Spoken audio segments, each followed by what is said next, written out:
As promised, I'm going to be sharing my recipe for this golden apple sour recipe. Now this is a little different from the usual mango sour that we would make. I had some of these amazing fresh golden apples at home, so I wanted to go ahead and give this recipe a try. It pairs so well with that soft and fluffy bara that I posted yesterday, so make sure you give this recipe a try. Making any kind of sour or condiment is actually pretty simple. It requires just taking all of the ingredients, dumping it in the pot, and allowing them to boil together very well, and then you taste and adjust for any seasonings or taste that you'd like.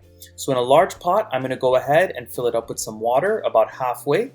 Once I get the water added into the pot, I'm going to go ahead and add in my golden apples. All I did was I peeled the golden apple and I cut them into fours. If you wanted to, you can slice out the seedy part in the middle. However, I wanted to go ahead and leave that in. And if you wanted to, you could go ahead and strain it at the end to get rid of the seed parts. However, my family does like the parts of the seed whenever they're eating like mango sour or this kind of sour as well.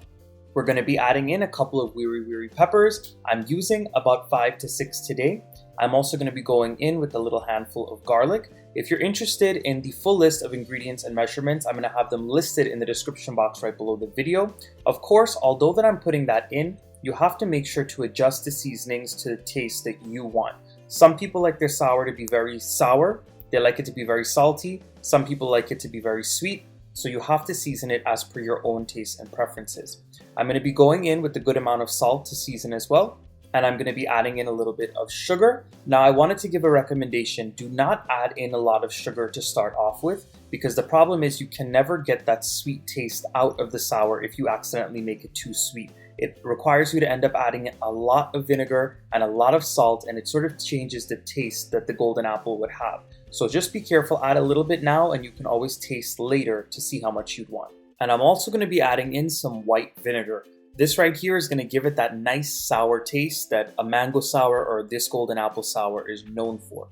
We're just going to go ahead and mix all of these ingredients together, and all I'm going to do is let it continue to come up to a boil and let it boil down until the golden apples have softened and disintegrated, the peppers have disintegrated, the garlic has disintegrated, and until everything is cooked up very well. I'm going to leave it covered until it comes to a boil, and then I'm going to go ahead and uncover it and let it cook down.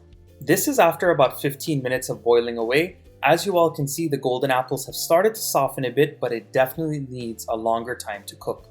Every once in a while, you want to uncover the pot, give it a nice stir, and just check on how it's doing. I will say that whenever you're cooking golden apple, they do take a long time to fall apart in the pot.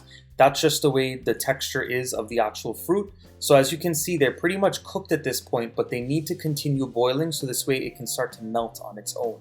So it's been about 30 to 45 minutes at this point. One of the ways that you know the sour is almost done cooking is you're going to see around the sides of the pot, you're going to see some disintegrated pieces of the actual fruit.